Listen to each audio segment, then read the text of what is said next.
And we are now live on Zoom, Facebook Live. Sonal, thanks for joining me tonight. Thanks for having me. It's Tony's Tuesday night wine chat taking place on a Wednesday. Bit of background on that. Obviously, it was Blackout Tuesday yesterday, and we felt, it became aware to us exactly what was going on and the movement behind it yesterday.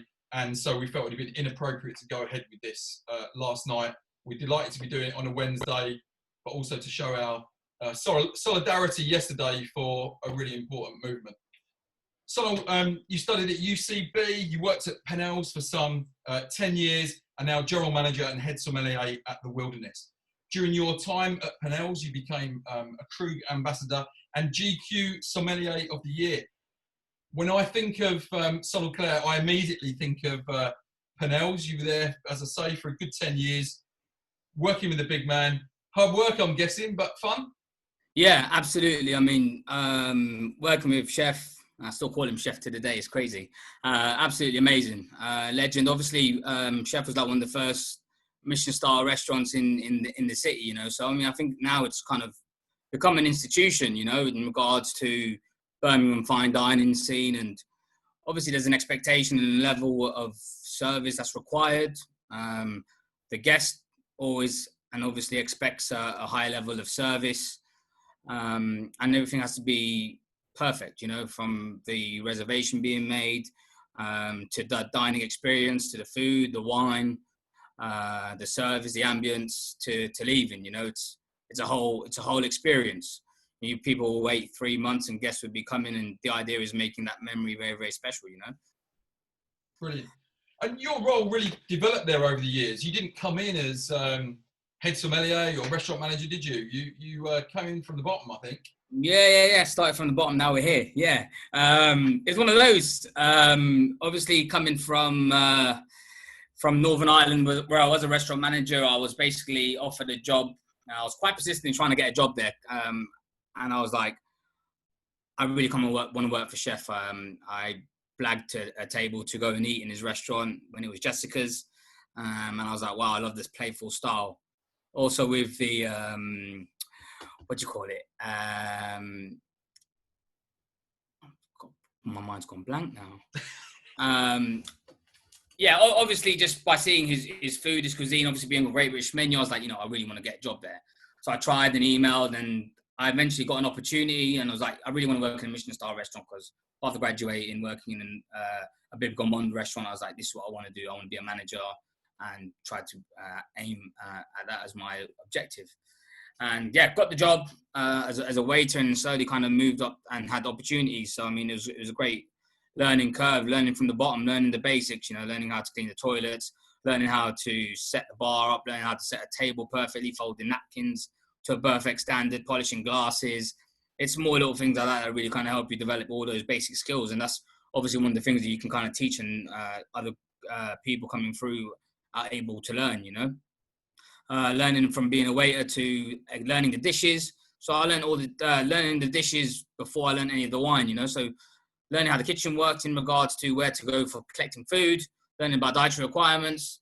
You're able to kind of box things off slowly, you know, so you tick them all off slowly. And then the wine aspect came as one of our old, the sommelier at the time was leaving, and JB, my old manager, basically gave me the opportunity. He goes, look, you know, obviously you're assistant manager, but would you be interested in learning about the wines, doing both jobs? And I was like, yeah, great, you know, great opportunity. And obviously being very responsive, I was like, you know, I really want to try and learn as much as possible, really. You know, great establishment, there's a great wine list, great food, great people around you. It's like, well, how can you kind of get on board that? And yeah, it's really how it started. And then JB left, and Chef was like, look, sir, I remember him pulling me outside. He goes, are you ready for the job? And I was like, I'm not too sure. And he goes, do you want the effing job or not? And I was like, I think right. Anyone that knows or has seen his gleam could probably guess what the precise words he used might be. Yeah. And I was like, yeah, I'm going to give it a go. And I think that's one of the nice things about it. You know, you always kind of urged to do well and kind of pushed, you know, and I think that's one of the kind of positive things to really kind of take from that. And yeah, that's really how it was. The style of the restaurant, if anyone hasn't been, obviously is very kind of relaxed. Obviously it's still quite kind of formal, and yeah, there is a level of service that needs to be kind of consistent and high, that we always try to maintain. And yeah, it was amazing. We introduced things like wine flights, obviously, that hopefully we can talk about later on. And obviously just trying to make the guests feel very, very special, it's exceeding their expectations, and having a small family of, it's about 20, 25 of us on a Saturday night working there, 10 in the kitchen, maybe 10, 11 in the front of house. It's quite a big operation. But yeah, we had the core team members there all working with each other, so. And as a diner in the restaurant, you can't underplay. This is for me to say and you to listen to, I guess. Can't underplay the impact that you had on that restaurant floor. And as somebody with a hospitality background myself, I could really appreciate that. And your style in the dining room, the impact that you made on the diners in there. I think all those people that have dined in Purnell's over the years would second that as well, and how you really helped create that experience. Thanks very much. I mean, Glyn, a larger-than-life character. You mentioned, you used the word playful a few sentences ago. What was it like to work for Glyn? Yeah, amazing. Chef was always had your back. Very, very, very cool. Like I'd always say, even when the guests would ask me, I'd say Chef was exactly how he was on TV. How you see him on the television is how he is. Very kind of likable character. You can speak to him about anything. He'd always help give you support where it was required. But he's also very personal. He can talk to any member of staff individually, and he can always kind of bounce on. Remember having a conversation with them about something important. Obviously, Chef's a very, very important and very, very busy man. So, for that, you felt a little bit privileged, that he's kind of taken time out to kind of speak to you individually. Yeah. And even like when you have like staff briefings and stuff, it was all very kind of relaxed, and, people would be singled out, had a little bit of a kind of pee taken out of them. And it was all fun. It's all part of the team, and obviously it's Chef being very experienced in the field, it's not about kind of always shouting all the time and throwing pots and pans left, right, and centre. The industry's changed so much that you can't really afford to be like that. It's. Yeah. No, good. I think he was very good with that. He kind of allowed us to kind of be very expressive, and even myself, the restaurant kind of style in terms of the front of house was a little bit more kind of relaxed and a bit more chilled, And I think when you see Chef being quite fun and playful on television, I think it should be kind of portrayed within the restaurant itself. So, you're having fun with the customer, you make them feel relaxed. From your Chef's obviously Chelmsford Wood, Council Estate, and he wants to still and be very representative of that. And I think it's always important to kind of pass that through to everyone who's worked there, Yeah, no, brilliant. So, given all of that, your connection with Chef, the opportunities he provided for you, must have been really tough when you knew that you were going to hand in your notice. Yeah. Oh man, I hope you were going to ask a question like that. Yeah, it's probably one of the most nervous times I've had in my life, to be honest. I was pretty much bricking it. Chef's always been a big believer, if it's time for people to move on, it's time to move on. I did speak to him in the past about if I've ever been approached. And the first thing I would do is be very, very honest with him and say, look, someone's approached me. What are your thoughts? And it came to a stage where, okay, maybe he realized that it was time for me to leave. And maybe for someone else, obviously, to take the restaurant and move it forward. It's always very, very hard. I was there 10 years, so it's almost a third of my life. Yeah. Dedicated to the restaurant, and it's always like, even until the last day, you get like a trophy and stuff, and it's like, yeah, you still don't believe that. Even over Christmas holidays when I broke up, it's like, wow, I can't believe I won't be going back to it. Yeah. I don't live too far from the restaurant, so I would walk past it and I'd be like, oh wow. Sometimes I'll just walk past it and just check if it was locked when I was there, when I was manager, just to make sure I locked the door. But now you don't do that. So yeah. You said you got a trophy when you left, did you say? Yeah, so I got a special 10-year trophy, which not many people. I think there's only 2 people who've ever had it given to them for lasting the 10 years. So yeah, it was very, very special. And there's always special moments you'll take away. Like there's always good stories to tell, and it's just one of those things. It's like life just goes on, and I wish all the restaurant and the whole team a great success. It's great to have been part of the journey, you know. Yeah, brilliant. And it's so lovely to hear that you were able to leave in the right way and that they made something special out of it and saw you off properly. I always think it's so important. People give so much to you, especially in hospitality, with the hours that you work.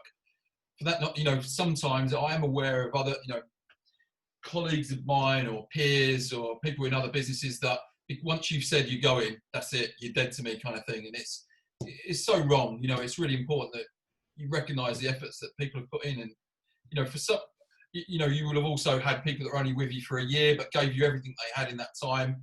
And even then, it's so important to say thanks for everything you've done, isn't it? Yeah. It's 100%.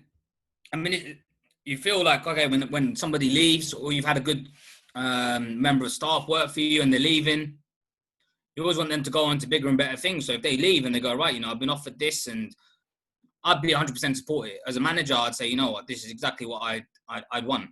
And to any of the employees or past colleagues who've ever come to the restaurant, whenever I sit them down, you know, I'd say, you know, I want all of you guys to be aiming to take my job, because you should be showing that kind of initiative and that level of, I want this. Yeah. You know, you don't just, being in hospitality and being in the restaurant industry, or even hospitality in general, you know, you don't just do it just for a job. You know, you have to do it for passion and like enthusiasm. You know, it's not just like, oh, I'm just going to go in there and do my job. I'm finished and go home. It doesn't work like that, you know. You're either in or you're out, aren't you? Yeah, exactly. You go and you make a mistake at work, you know, you'll be annoyed for the whole week probably. And you'll be called every word under the sun, to be honest. But it's like, right. And you'll go home and you'll think about it and you'll be like, right, you take it really personal. And yeah, it is just a job, but there's so much more to it, you know. So, Sonal, I'm sure anyone that knows you would say you're a big character. Glyn's obviously a big character. You left Purnell's, you went to the Wilderness. You're working for another big character in Alex Claridge. How's that been so far? Yeah, great. Obviously, it's not the most ideal circumstances that we're in at the moment. But yeah, Alex approached me just before Christmas, a couple of months, and he was got a really cool, really interesting concept and wanted me to be a part of it. One of the things for me was probably very, very important was to stay in Birmingham, close to my mum. And obviously, like moving abroad or something wasn't something that was in my kind of capacity. And yeah, just came up with some really good ideas, and there was an idea of kind of setting up a wine program and making taking the Wilderness, I suppose, to a different level in regards to that wine aspect. And so, how much will your role differ from what you were doing at Purnell's to what you're doing at the Wilderness now? Yeah, I suppose. Well, I'm hoping. Well, it's been great now. I've had a great holiday for the last couple of months. Talking about having time off. It's been great because I've been taking a step back in regards to, I've been seeing a little bit more of the kind of financial side of things. Almost like running an operation as opposed to just being on the floor all the time. Yeah. The idea is that I'll take a bit more time out to go and do more studying. Should it be going to wineries and stuff, spending time on development and research, and just a bit more flexibility, I'd like to hope. But the team is great. It's a much smaller team now, where there's about 10 of us. But we've got people looking after different operations, you know. So again, independently run restaurant. And yeah, the idea is still just making people happy, you know. And that's what we want from people, you know. Yeah. For people. So there'll be lots more people tuning in tonight that will have experienced Purnell's than the Wilderness, probably. Just out of, you know, how long Purnell's have been around. If you were to describe the Wilderness to somebody and what that experience is really about, what would you say? Yeah, absolutely. Wilderness is, I think it's about, we've got 10 tables, so it's a 20 cover restaurant, possibly doing 2024 covers. It's a very small, intimate restaurant located in Jewelry Quarter. Rock and roll fine dining is the way we would describe it. So it's fun but intimate, but a lot more kind of relaxed. You know, the music's quite heavy going, food, fine dining, tasting menus, and again, it's just basically giving our guests an opportunity of coming to sample some great cuisine in one of Birmingham's finer restaurants. Yeah. Obviously, we had Stuart, who was there, who was a head chef, who was on MasterChef, won that. And that really kind of helped to develop the restaurant. So, I mean, when I started in January, the restaurant was full, and that wasn't me. But I mean, we're only open, I think, Wednesday night, Thursday night, Friday all day, and Saturday all day. So closed Sunday, Monday, Tuesdays, Wednesday, Thursday lunches. But we were full. And it was ridiculous. It was crazy. Bearing in mind, there's only 10 tables. So lots of tables of 2. So we wouldn't be doing so much of as large parties as such, you know. But yeah, I think the idea was having a really nice kind of personal connection with the guests, you know. So you had regular customers who'd come in. And yeah, it's just kind of indulgent style of food, but people can come and go, wow, I remember having that tune played at my wedding. Yeah. So I think the music was quite central to the ethos, you know. Yeah. So talking about ethos, what is the wine and the drinks ethos at the Wilderness, and what are you hoping to do with that? Yeah. So I mean, as soon as I started, the idea was try to kind of get a wine program organised, kind of negotiating and developing the wine list. It was very kind of natural led. Yeah. So lots of wines that are minimal intervention, which is understandable because of the style of the restaurant, the ethos, being the Wilderness. You know, you want something that's a little bit more kind of wild, a little bit more wacky. Yeah. So there's a heavy influence on it. The idea was for me was to come on board, take something and make it a little bit more conventional. So having the guests who wanted to come and dine in rock and roll surroundings, they could still have a good glass of wine, being in the conventional method. We also had a great guy called Toby who was looking after the cocktail side of things. And he was kind of doing really, really well with that. So that kind of cocktail style we did, and we introduced that into the wine program as well. So we were doing wine flights. Yep. We're also doing a drinks flight, which was kind of cocktails alongside wine. So you'll have like a couple of cocktails, you'll have then wines to go with it. And that was quite successful. And you'll have lots of people coming for the cocktails because they're quite unique, quite original. And yeah, so I think that was pretty cool. Again, yeah. I love the whole drinks flight rather than wine flight thing, you know? Yeah. I remember back in, if anyone remembers, Two Cats Kitchen that was in the same location before, you know, if you went for the flight, it wasn't always about wine, it was different drinks, and, you know, it was great, yeah. I think one of the nice things about it, I mean, personally for me, I wasn't the biggest fan of that idea, because I just think, you know, you go to a kitchen, or you go to a restaurant, and you're going to go for a chef who's going to create the dishes for you with the ingredients. So I wouldn't like to have the idea of complicating cocktails to complicate the food, because I just think it's too much going on. Yeah. But when I kind of experienced it with someone who professionally made the cocktails, I can kind of get it, you know. Yeah. And the idea is that it's just an option, it's just an opportunity. If somebody wanted it, they could have it. It's not to necessarily say, actually, you know what, you need to drink the cocktails, you need to drink the wine. It's just giving options, you know, and I think that's quite nice, having variety, you know, as a spice of life. Now, what are you actually drinking tonight then? So what does GQ Sommelier of the Year 2018 drink on a Wednesday night for Tony's Wine Chat? Oh, let's have a little look. Give us a sec. Now, I happen to know you've gone posher than me tonight on the wine. Posher? All right, so I've gone for a wine in Santa Barbara, California. It's actually Tony who made the wine. Put on a bit of a wig. Ron for Tele. I am the Wild Boy. Yeah. we got the Wild Boy Chardonnay. This is Jim Clendon done, coming from just north of Los Angeles. It's 2017 vintage.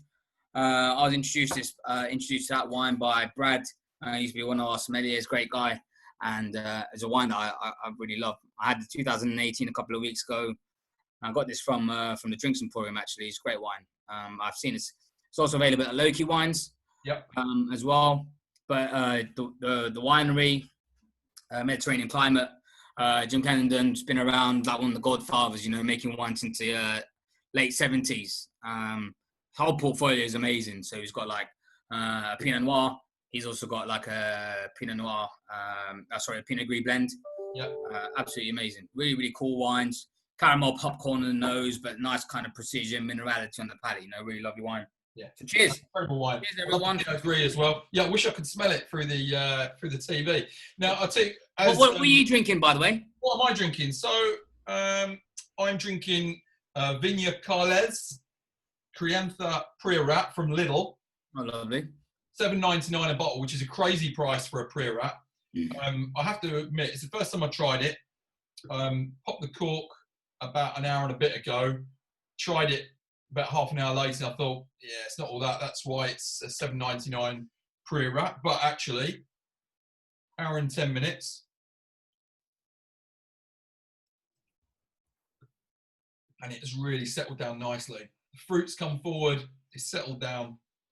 Dark fruit, black pepper, really juicy. $7.99 is an absolute bargain. And another great one from Lidl that I opened last week was a Bulgari. I think it was $13.99 a bottle, which is more expensive than Lidl champagne, but it was amazing. Great value at $13.99. So great value. Great value. Was it great value? Sorry. Yeah, great value. Great value. Now, so we've got people tuned in, listening to, watching us on Zoom. Yeah. So shout out to Ben, Craig, Jeff, Marina, Peter, Shamley, Sheila, Tim, Valentin, Warwick, and all your spouses that are sitting there watching this with you. But my Lucy Elvin, Mrs. Elvin, is sitting next door. She's got the Facebook streams open, so she's available to take your comments. Now, I know that the Facebook's on a 10-second delay, because as you were taking the piss out of me saying that I was on the front of the bottle, I can hear her laughing 10 seconds later. So, but if you do have any questions for Sonal, please do send those through to us via Zoom or via Facebook, and we'll do our best to answer those during the catch-up. Okay, so Sonal, let's talk about sommeliers. It is my view that people can find sommeliers a bit expensive, a bit scary rather. You're worried that you're going to get landed with a £500 bottle of wine when you only wanted to spend 40 quid. Can you dispel some of the myths around being looked after by a sommelier and what it's really like, and what advice you give to people with a restaurant that actually has a sommelier? Yeah, obviously it's a very this is for everyone. I mean, I think it's quite important. It can be quite a daunting thing going into a fine dining restaurant. It's your husband's birthday, or it's your wife's birthday, or it's your girlfriend's birthday and your wife's at home. I don't know, but it's an experience where you kind of need to personalize your whole service. They waited 3 months to come and eat, so they could be willing to go, right, let's go absolutely bonkers. Yeah. Or the guest has waited 3 months, so this is not an everyday treat. It's something that they've really saved up for to make a very, very special occasion. So all those kind of small little details we need to kind of consider from a restaurant perspective. Being personal, I'd always try to kind of gauge a guest in what they're looking for. I'd always try to kind of distinguish what kind of style they're looking for, what kind of budget do they have in mind. So it's always important. I mean, it's a very fine line to get things right and wrong, and I probably have done it wrong for me to learn about it, Yeah. And people might call me patronizing, and it's not designed to be like that. It's just tried to be honest, I mean, we can walk into a shop, me and you, and let's say we want to buy an expensive pair of trainers. The price is there for you to see. It's right. Actually, that's a bit too expensive for me, or that actually, I can afford that. Let's go for a treat. Yeah. When you're in the restaurant, it's very, very personal. The service that we provide, it's very unique. You're there for the moment, and we're there to give them what they want. And yes, I mean, if I'd ask them, what kind of budget do you have? I'm not going to say how much money do you want to spend. It's very difficult. It's a very, very fine line. So I'd kind of say, what kind of money would you like to spend? Just try to make them feel comfortable. I'm not there to take their money. And if people say to me, for example, when they have a wine flight, and if the whole wine flight was white wine blended, white wine based, sorry, and they only drink red wine, I would say, look, I'd rather you spend your money on having a nice bottle of red wine, rather than me trying to give you a wine flight, or just give you wines for the sake of it. And I've done it in the past. I said, look, some people say I don't really like dessert wines, and I'd say, if there's a certain quantity of money that's going to it, don't do it, but yeah, I mean, the thing for me is always just be, as a customer and a guest, don't be too shy.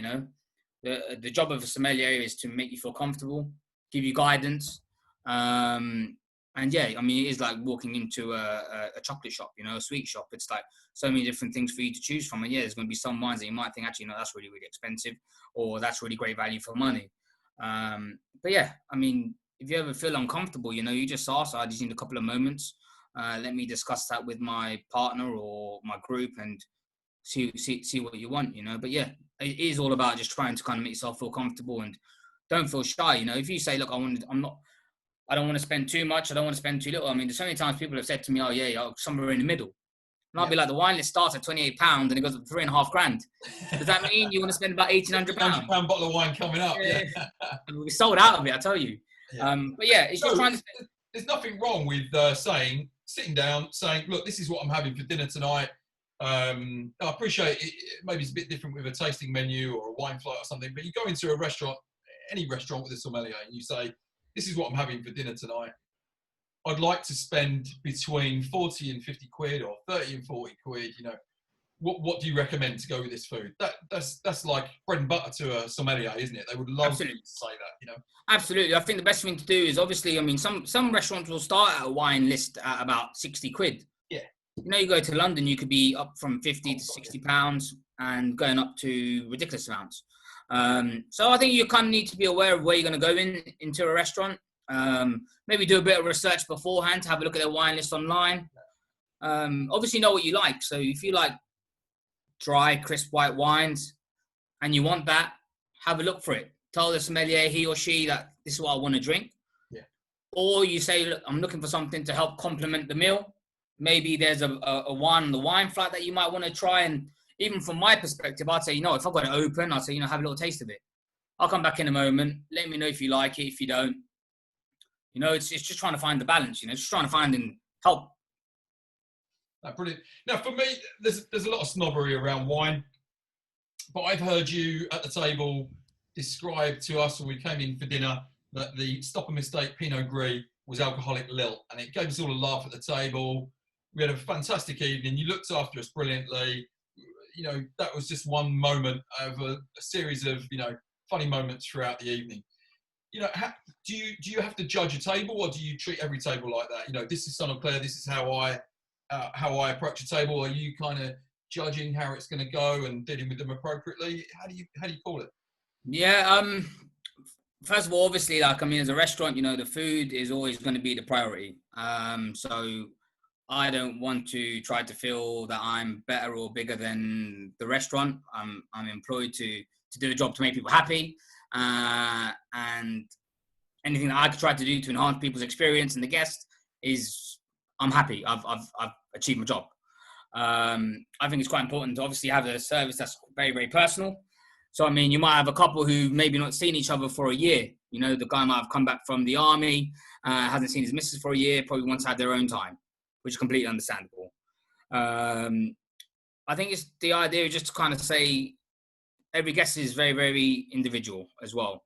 You know, I would try to play a game with myself with some of the guys as well at work and say, look, what do you reckon they're going to choose, you know? And we'll always play, what do you reckon that is? What do you reckon they're going to have? Just for fun.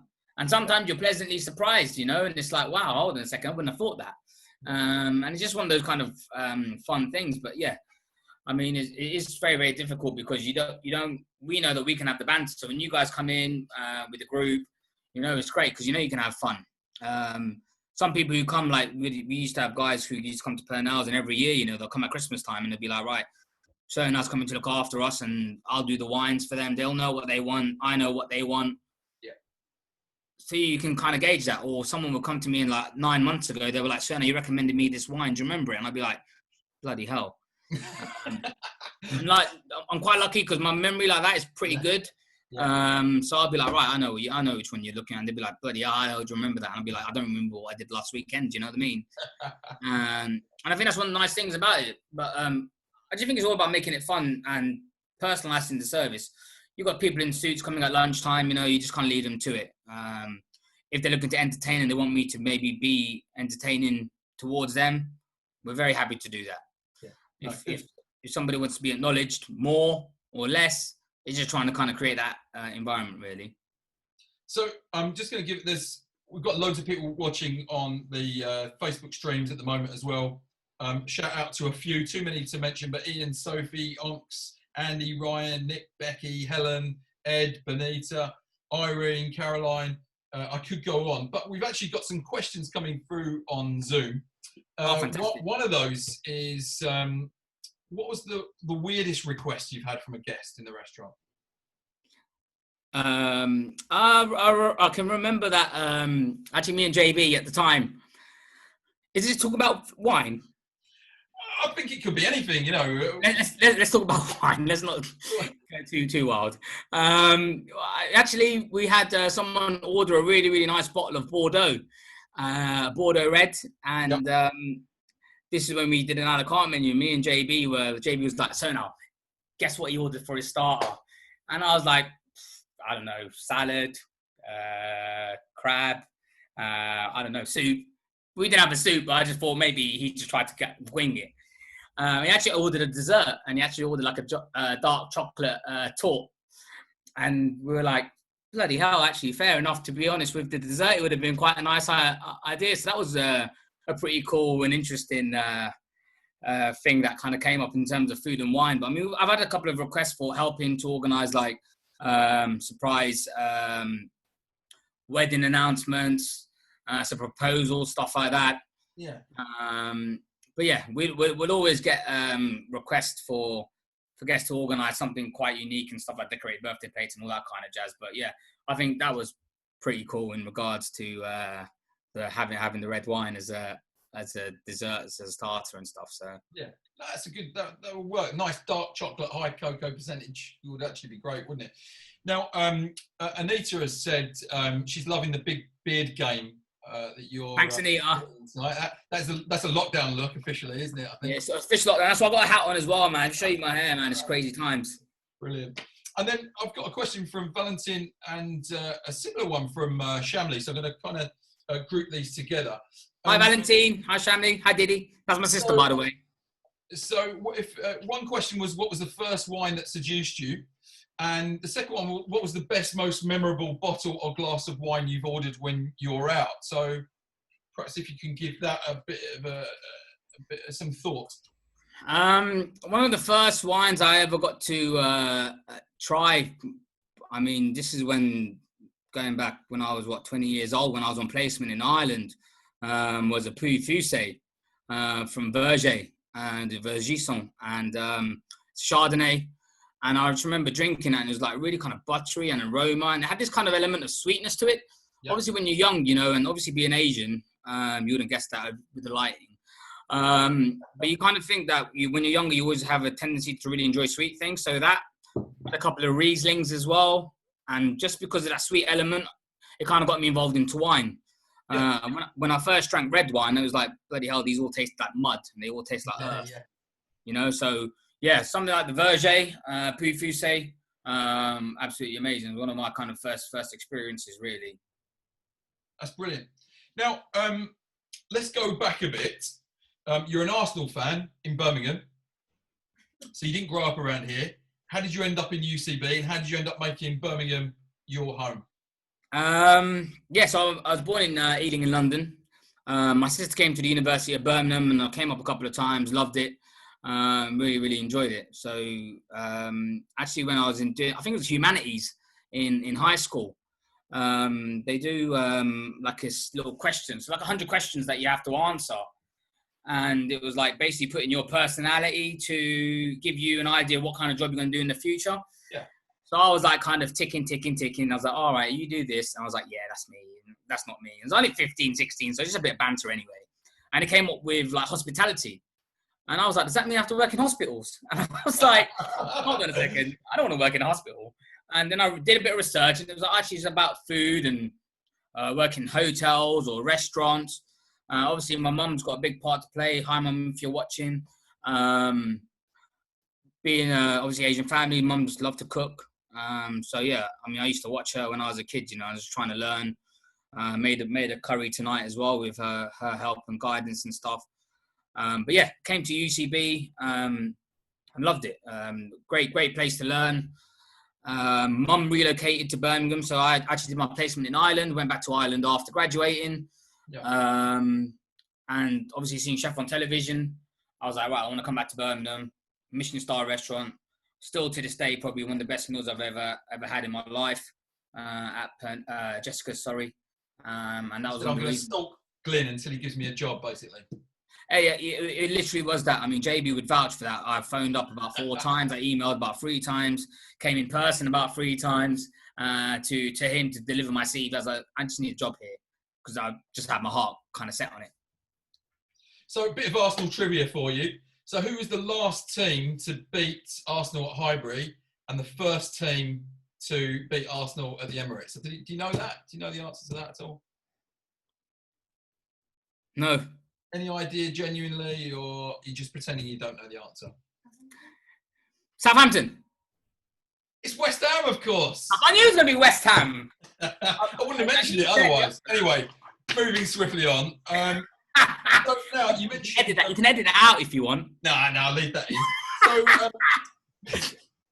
So you told us when you realised you kind of hospitality was going to work for you, that kind of careers advice. I mean, it's probably the first person that ever said that the career advice they got at that age was actually relevant to what they ended up doing. So that probably means you'll end up being a rocket scientist or an astronaut or something. But you said food was important to family life, to you growing up. Did your mum actually teach you to cook while you were still at home? I always used to watch my mum doing all the cooking and stuff. You know, it was Asian families, you have that kind of close-knit, I'm sure it's generic, that you just kind of watch your mum cooking and you just really embrace it. You know, you learn how to do things, you taste them, and obviously it's one of those, you know, you learn how to make samosas and you go, wow, you know, the chapatis are always round, and it's like more little details like that. And you know, it's one of those that with Asian cuisine, you know, you can go around and everyone would say, yeah, I love Asian food. You know, it's almost become like a hallmark for British society. You know, it's like everyone can really kind of relate to it. Yeah. And I suppose, like, especially during the last couple of months, you know, I've been at home and I've been like, right, doing lots of cooking and stuff as well, you know. So it's really nice to kind of spend time. It's just one of those things that you need to kind of dedicate yourself to and just like get it right all the time. And yeah, you can have it right. If you're in a bad mood, you try to cook, it doesn't work. Yeah, no one wants a meal cooked for them by someone that really doesn't want to be cooking it, do they? You know, Yeah. a grudging meal. So now, tell me about your online event with JB. You've mentioned JB a couple of times. It sounds like another influence on you when you started at Purnell's. And obviously the former Purnell's GM. You were doing a bit of cooking online with him the other day, is that right? Yeah, so we were on Instagram. So he approached, he basically dropped me a message because he left for over 4 years ago. When I took his place, he went to Dubai, Abu Dhabi, and now he just recently moved back to Lyon, south of France. He saw me doing like lots of cooking and stuff, and I had lots of guests, like lots of people like sending me messages, go, oh, the food looks amazing and stuff, and it was great humbling. I mean, I only did it just to like show like, oh, this is what I've been doing in my time off. But I mean, people were like, oh, how'd you make that? And I said, you know, it'd be pretty cool because JB emailed me, sent me a message on Instagram. He's like, can you show me how you made that? And I said, you know what? Why don't we do it live? So obviously I had lots of old guests from Purnell's, could kind of tune in, see what he's been up to as well. I thought it'd be a nice way to kind of amalgamate the two things. So yeah, we did a little cook-off, just having a bit of banter with each other. And yeah, it was really, really nice, obviously, spending time with him and just seeing what he's been up to since leaving, you know? So you were cooking what did you cook? What was the we made a chickpea curry. So Punjabi dish, vegetarian, vegan as well, guys. So yeah, very, very easy to make if you get it right, that is. But yeah, just kind of mild spices with onions, chickpeas, a couple of potatoes, finished off with a little bit of love and coriander. Nice. Okay. All right. Good. So now, one of the last events that I was going to host before lockdown, and it ended up being cancelled, unfortunately, was at Ashes in Solihull. We were going to do a wine dinner showing that it's not just about pairing your curry with a pint of lager, that actually wine is next level with Indian cuisine. There's a good Punjabi boy yourself. Are any recommendations that you can give to us for pairing, Indian cuisine with wine? Yeah, I mean, obviously the main go-to, and I think lots of people that have done it, is probably going and having a nice kind of cold beer. Something that's fruity, easy drinking. But I think when it comes to wine, it just kind of adds a little bit more kind of, I'm not going to say sophistication because that's a bit of a wrong word to use when it comes to wine. But yeah, a couple of things to look for. I'd probably say look after things like tannin. So I try to maybe avoid really high tannin wines that can kind of destroy and disturb the flavors, especially where you've got like lots of fresh ingredients. And also acidity as well, so you've got like lots of kind of tomato based dishes, try to look at that enhancement area as well. With Asian cuisine, probably the hotter the style of food, so if you've got more kind of chilies and spice into it, I'd probably maybe go for a lesser alcoholic wine. So I wouldn't want anything too alcoholic in regards to really kind of destroying the palate with really high. What the spice will do, really accentuate all the kind of alcoholic flavors. And I don't think you'd want that. It's just to get a nice bit of balance. So that's one of the reasons why like Germanic Rieslings are really, really good shouts. Absolutely. So 9.5%. You get some really nice ones from the Moselle, so Southwest Germany. Dr. Lusen, I know, has produced some amazing wines from them. You go to Alsace, you've got Trimbar. So things like Pinot Gris, really aromatic grape varieties, Viogniers. You've got some from the Rhone Valley. One of my personal favorites is from Greece, not the musical. But yeah, there are some really, really nice aromatic wines. And I think with reds, maybe more kind of dry styles. So maybe like wines from Tuscany, so Chianti, even go Piemonte. So you got some Dolcettos or Barberas, where they're quite perfumed, but low acidity. A bit of fruit in there by the sounds of it, yeah. Absolutely, and quite dry. So obviously when you've got tomato elements, obviously you can kind of think about the origins of having like meatballs with tomato sauce and stuff and herbs. I think those could be pretty cool. I mean, I did one with the presentation I did recently. I did vegetable samosas with my classic. Everyone would know this is having a bit of tomato sauce on the side. Yeah. And I did that with Moet Vintage Rosé 2012. Yeah. So yeah, it's just kind of get the balance. So even champagne to an extent works really, really well. Champagne goes with most things, doesn't it? Yeah. And nothing kind of too dry. So again, having a little bit of that kind of fruitiness to it. Again, looking at flavors like herbs, you're talking about coriander and stuff. You want to get flavor enhancements, try and kind of concentrate on those flavors, so like Gewürztraminers, even Sauvignon Blanc to an extent, if you're going for a little bit more of a lighter style of cuisine, those kind of fresher flavors really work with that more kind of crispy, kind of grassy flavor style. Yeah, no, brilliant. And so thinking about, I mean, the rain's tipping down now, but we've had a good run, haven't we? A bit of sunshine. I think a number of us have cranked out the barbecue in the last few days. What sort of wines would you recommend to go with a barbecue then? Yeah. Summer's evening. Yeah, it's been amazing, the weather, man. So I hope everyone's enjoyed it and also taking their barbecues if they've been having it out in the parks as well. If it was still hot and sunny tonight, there'd be no one tuning in anyway. So yeah. So yeah, great. I think what would I recommend? I'll probably go with something like a nice rosé, to be honest. Yeah I think Provence rosé just kind of reminds you of you sitting in the summer, in the sunshine, relaxed, nice chill glass. So go Provence maybe. Nice kind of Syrah Grenache blend. I think that works really well with nice kind of like flavors, slightly spiced, smoky. Also with vegetables and stuff. Lighter flavors, you're going to do salads and stuff. Obviously, New Zealand Sauvignon Blancs, grassy basis. Wines like Gavi. And I think maybe with reds, I'd maybe look at wines, maybe going to like southern Italy, maybe Puglia. Things like Primitiva. So you're going to do nice kind of dirty burgers and stuff like that. Yeah. What's your take on chilling down light red wine, like a Beaujolais or something like that? Yeah, absolutely. I mean, even flurries, light Beaujolais, red wines are really nice for barbecues, I think. We do like with nice kind of kebabs and stuff. And yeah, that smokiness really comes through. But yeah, slightly chilled. And I think that's kind of the nice thing, actually, Tony, that, I mean, if you're having a wine at home, you can say, right, I'm going to chill it. And if it's too cold, right, give it a few minutes, play around with the wine. Same with white wine. I mean, I left my bottle out of the fridge probably about, 10 minutes before we started. And I probably enjoy drinking it in the next 10 minutes now than if I was going to drink it straight from the fridge. So yeah, it is all about just trying to find the degree of what you want. But yeah, definitely by having a wine served chilled, especially something that's a little bit more fruit forward, just kind of closes up that kind of tannin. I wouldn't probably do it with like wines that are a bit more tannic, because all you're going to do is get too much tannin, and you're just going to be quite disturbing for the palate. Now, we just ordered a couple of cases of different rosés from Majestic the other day. They had a bit of a deal on. And Mrs. Elvin loves one particular rosé. So I know she's listening. She's 10 seconds behind on Facebook, but I'm going to ask her to go and grab one from the fridge so I can recommend it on screen. She'll know which one. I think it's the Jazz de Vin Majestic rosé, which she'll bring through for me shortly, I'm sure. I mean, even rosé with like Asian foods, really, really nice. Yeah. I mean, you're going to do like a salmon dish with obviously like coriander or curing it. You know, it's really, really lovely wines because they're fruity and dry. And yeah, I think it's a nice shout. And sometimes rosés are very, very overlooked, you know, especially when it comes to like Asian cuisine and stuff. But yeah, I think with like fish-based dishes would be lovely, you know. Yeah, fish pakora or maybe any kind of those sort of grilled starters or the sort of mixed grill type dish as well would be perfect with a bit of rosé.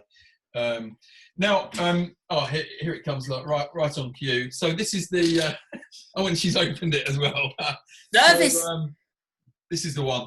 This is about, I think this is about £8 from Majestic, and it is absolutely fantastic. It's one of the cheaper ones that we ordered, and it's probably the best actually. It's just so easy drinking, absolutely delicious. She's come back for the bottle now. Now, I've got a question here's come through. Mum wants to know, how old were you when you started drinking, Sonal? My mum? Yeah. Oh, no. Not my mum asking. 18, mum. 18. Maybe just slightly younger. Let's say when I was drinking a hooch on the counter estate behind the bins, I was a little bit younger than that. So, but was that back in Ealing? Was it or back in Ealing? Yeah, back in the end. Yeah. Now, I know you're really into your music. We were chatting about this, and there's a kind of a music and champagne pairing thing going on with Krug as well, isn't there? Yeah, tell us a bit about that, and then tell me a bit more about your upcoming projects as well, which I love the sound of. Yeah, so obviously, one of the opportunities for me at working at Purnell's was to become a Krug Ambassador. So basically, it's just the idea is you get a holiday every year. Yeah, sounds good. They take you away and you just drink Krug champagne. No, but obviously, it's learning about the champagne maison. It's learning about their philosophy, and the idea for being an ambassador is passing on that enthusiasm to the guests, you know. Again, it's trying to make a champagne of that magnitude very, very approachable to the public, you know. So yeah, we experienced different styles, and what they've introduced at the maison in the last 3-4 years is the idea to produce and introduce music and to work with music. So obviously we know food and wine works very, very well. But I think music is one of the senses as well that's kind of untouched, and it's like, right, we want to try and explore the avenues of having wine to go with music. So if you've got something that's quite a bit of a loud, showy style of genre, what kind of wine would you recommend with that? You know, something that's quite high tempo, something that's quite low and bassy. There's almost wine grape varieties, I suppose, that can reflect that. It sounds a bit kind of, I was going to say a word, but probably not right for TV. But it sounds a bit blasé, but it sounds a bit like gimmicky. Yeah. But I think it's just a bit of fun, you know. It's just like kind of opening an avenue. I mean, wine's an emotion, food's an emotion, so's music, you know. It's all very subjective. We all have our own opinions about it. I think it's quite nice that everyone can kind of have their choice of music to go with wine. So Krug they basically got like a composer to design a tune to go with their champagne. So I think they've done it with the 06 vintage this year that was released. And they've done it with the 02 and the 03 alongside Grand Cuvée as well, which is their benchmark champagne. But what I'm hoping to do in the next few weeks is work with Imbibe magazine, and that will be basically me picking some tunes, some that work and that we play in the Wilderness, and we're going to try and bring some tunes to work with that. So that should be pretty fun and epic. So we look forward to that. Yeah, so it should be quite exciting. Again, like I said, it's just making food and wine a little bit more approachable and accessible at the same time, you know? Yeah, absolutely. No, that's brilliant. Now, we're going to talk a bit more about Krug later on. But you've also done some work for Coravan. Now, we talked about Coravan a couple of weeks ago with Jonas from Valladieso. but you're actually going to give us a bit of a quick demonstration on how it actually works. Is that right? Yeah, cool. So yeah, obviously, I don't know if anyone's seen the Caravan. Are you familiar with it? It's basically a wine presentation by Valentine. We'll speak soon. Good guy. Caravan's basically like a wine preservation system. So it's basically a needle which go through the foil, through the cork, and it basically gives you access to wine without having to pull the cork or screw the cap. Screw the caps, right? Yeah. So any of the wines replaced with argon gas. So I actually done it tonight with my Wild Boy, and what the wine will be replaced with argon gas, which is inert gas heavier than oxygen. So I'll just show you how to do it. So if you guys do want one, let me know. You can get 10% off with my code. All right, don't be shy. So basically the way it works, you just basically put the Caravan in, and I've got my glass. I don't know if you guys can see. So press the button. Just like the local wines. Yeah, so I mean, this is a great thing to do. So I mean, especially in restaurants, you know, you're able to kind of do like if you want to do premium wine flights, or even at home, guys. You know, you got like 3 different wines. You go, actually, you know, which wine do I want to drink? Or if one of your partner or someone doesn't drink, or you're on your own, you don't want to drink a whole bottle. You know, you can still have the access of trying it, and then it will still evolve as normal as possible. And come 3 years down the line, if it's still there, you can still try it, and it's just still tastes perfect anyway. Yeah. No, brilliant. So, you know what's next, don't you? It's Sonal's 20 questions. 20 questions. So this is the bit you've been really looking forward to. I really appreciated you. I got the delivery of the brown envelope to not give you the choice of Wilderness or Purnell's. Thank you. But we can't make it too easy. So there may be curveballs in here. You've seen the videos before. I'm going to put you on the clock now for 2 minutes. You've got 20 questions. The idea is you give me one answer out of the 2 that I'm going to present to you. Sonal Clare, this is your 20 questions in 2 minutes. Here we go. Chardonnay or Sauvignon Blanc? Chardonnay. Fine dining or steak and chips? Go on. Fine dining. Oaked or unoaked? Oaked. Apple or Android? Apple. Bordeaux or Burgundy? Burgundy. Hotel du Vin or Malmaison? Hotel du Vin. Cremant or Cava? Cremant. Dennis Rodman or Scottie Pippen? Oh, Rodman. Cristal or Dom Perignon? Dom Perignon. Syrah or Shiraz? Syrah. Glenpennell or Alex Claridge? Oh, oh my Lord, it's breaking up here. Alex Claridge. Oh, good man. That's who's paying the bills. Malbec or Cabernet Sauvignon? Cabernet Sauvignon. New World or Old World? Glenpennell. What was that question again? Sorry. New World or Old World? Old World. Left bank or right bank? Right bank. Stilton or Roquefort? Stilton. Cheese before dessert or after dessert? Probably before dessert if I'm eating. After dessert if someone's eating in the restaurant. Yeah, okay. Unless, of course, we were in France. Port or sherry? Sherry. South America or South Africa? South Africa. Pinot Gris or Pinot Grigio? Pinot Gris. Brilliant. That is your 20 questions. Sorry for being horrible there, mate. Sorry. I'll send the money back. I'll send the money back. It's my current employer, so that's why I had to say that. All right, don't.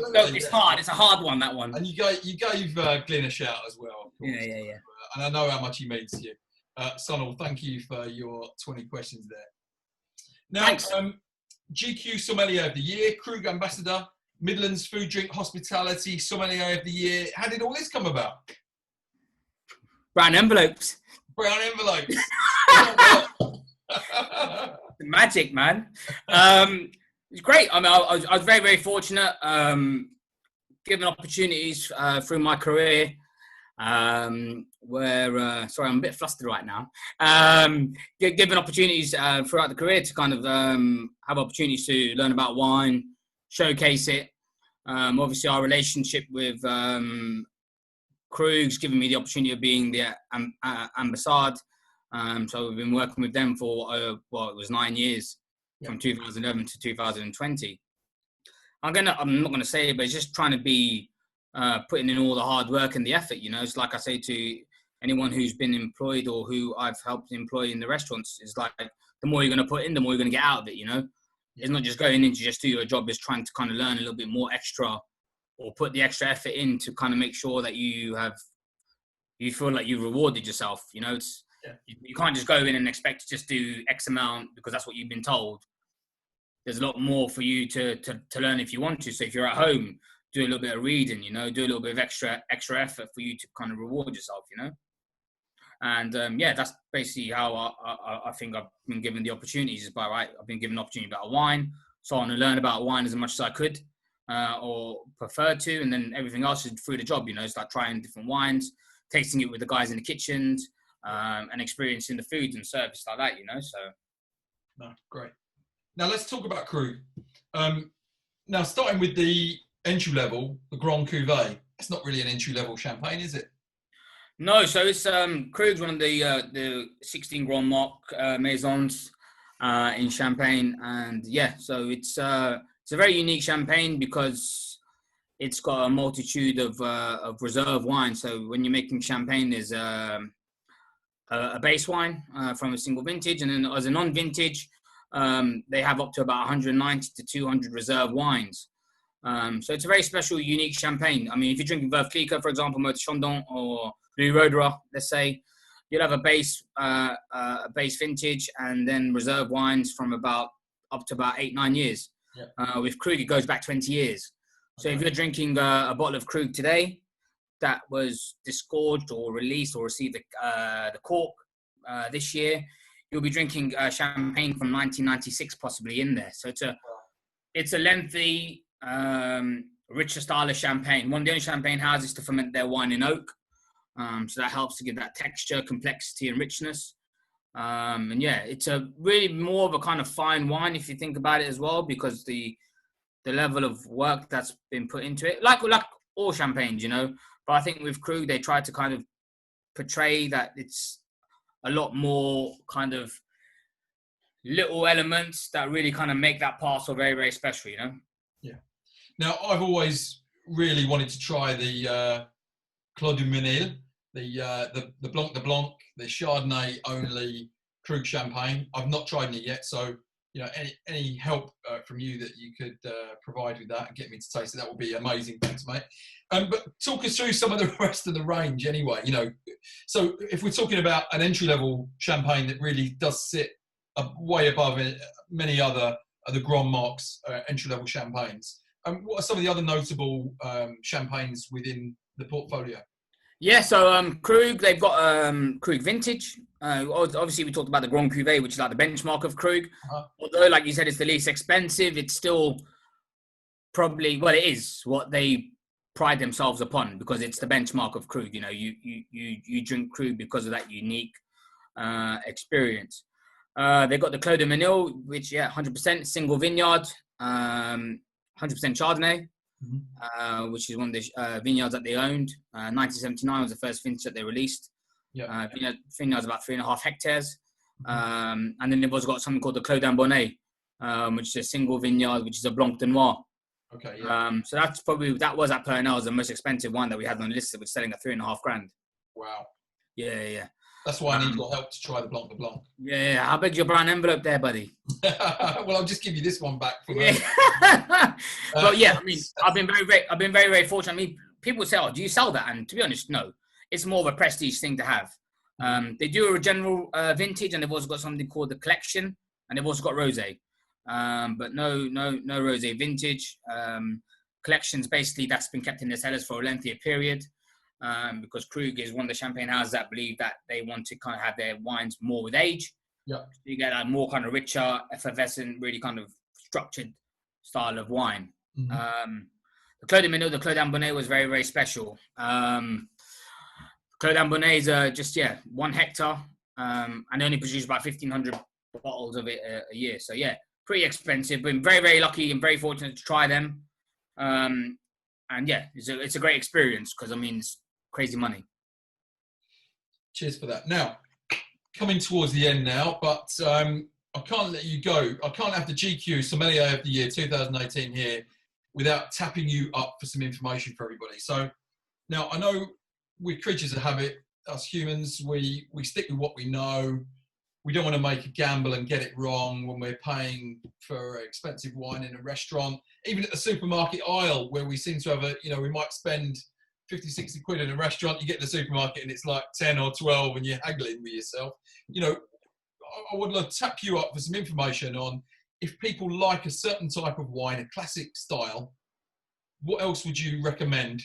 And I'll give you a few of those classic styles and you tell me some great alternatives that people could try next time they're trying to choose some wine. So you mentioned New Zealand Sauvignon Blanc earlier. If you're someone who loves a Kiwi Sauvignon Blanc, it's kind of at its peak now or just heading over the hill of popularity. What could or should people move on to now? What would be a great alternative?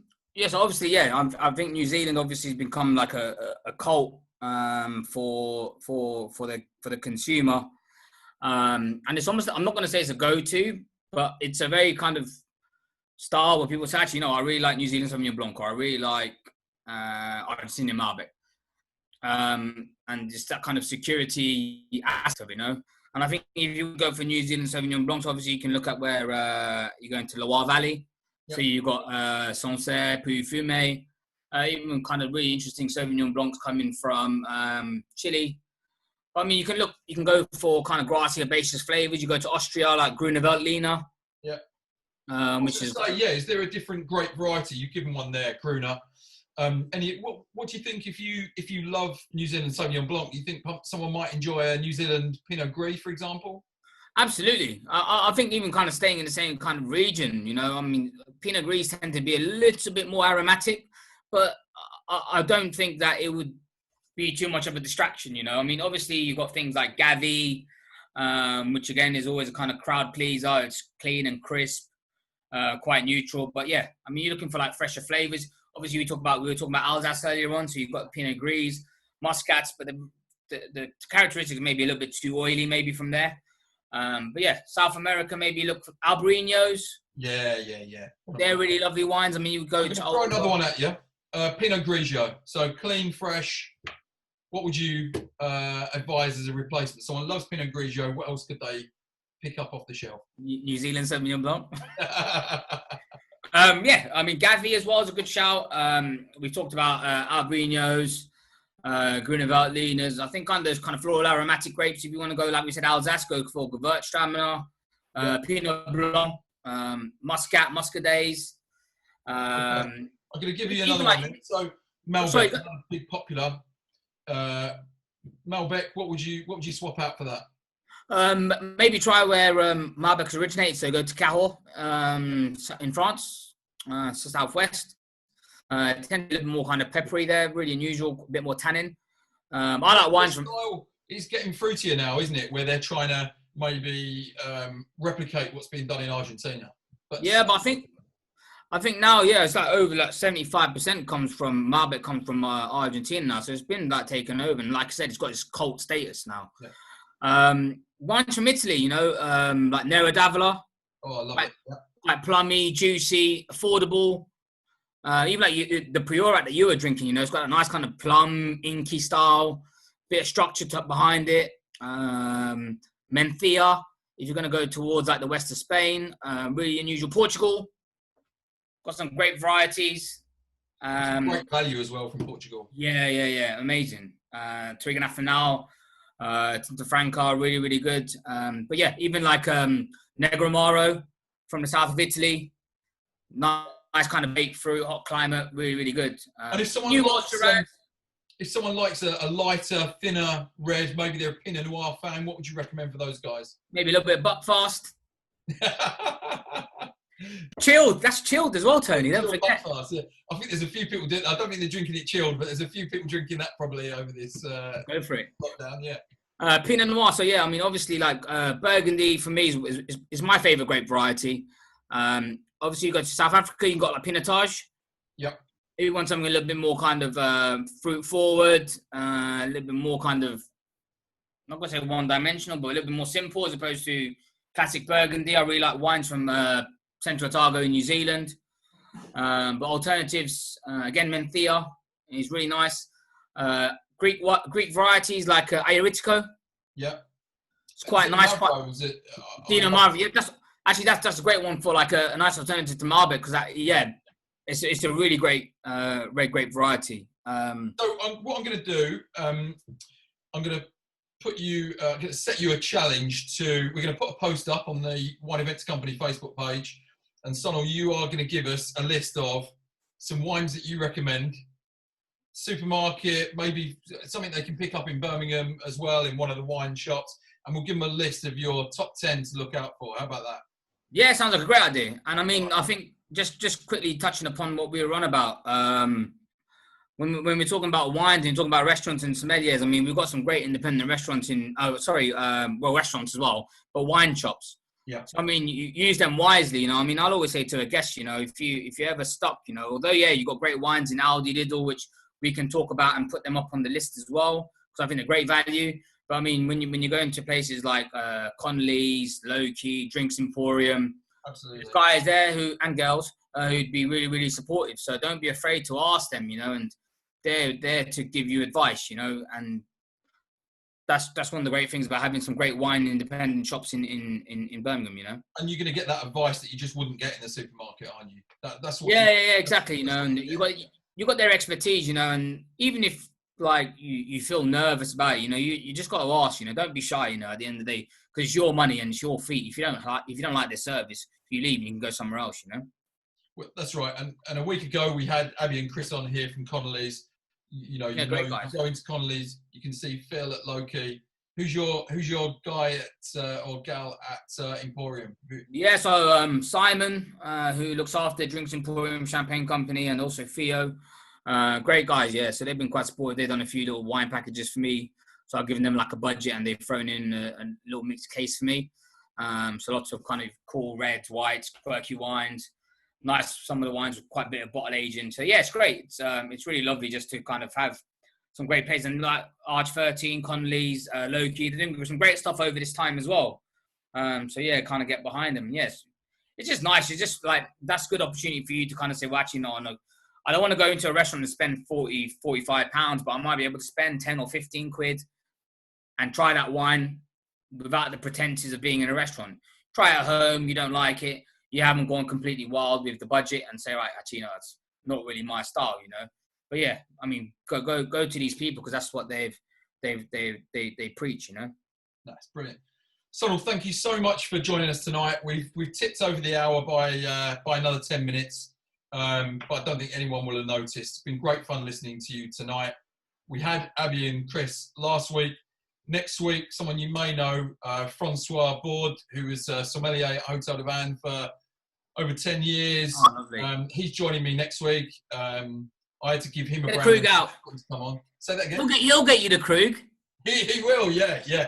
So Francois, who was at Hotel de Van for 12 years, he worked under Gerard Basset, Robin Hudson. He left me to go and work for Robin again at the Pig Group. Looking forward to welcoming him. I think he's been tuning in tonight, listening to us, so he knows what he's got in store next week. But Sonal, this week's been all about you. Thank you so much for giving us your time. It's been great fun. And thanks to everybody else for tuning in. Look after yourselves, everybody. Cheers. Yeah, thanks everyone. Thanks very much for tuning in, and hope we haven't bored you too much. But yeah, it's always nice to kind of share stories and hopefully be of some kind of enthusiasm towards your wine choices and stuff in the future. But yeah, like Tony said, just getting some questions and stuff, and we'll be more than happy to help them, you know. Great. And I think we talked about maybe we'll put a little wine dinner together when we get the other side of all this, and we'll have a bit of fun one evening, bit of dinner at the Wilderness, and some maybe. Yeah, that's if I'm still there, yeah. Yeah, if you're still there, yeah. All right, mate. All right. Thanks so much. Thank you, guys. Cheers. Bye. Cheers.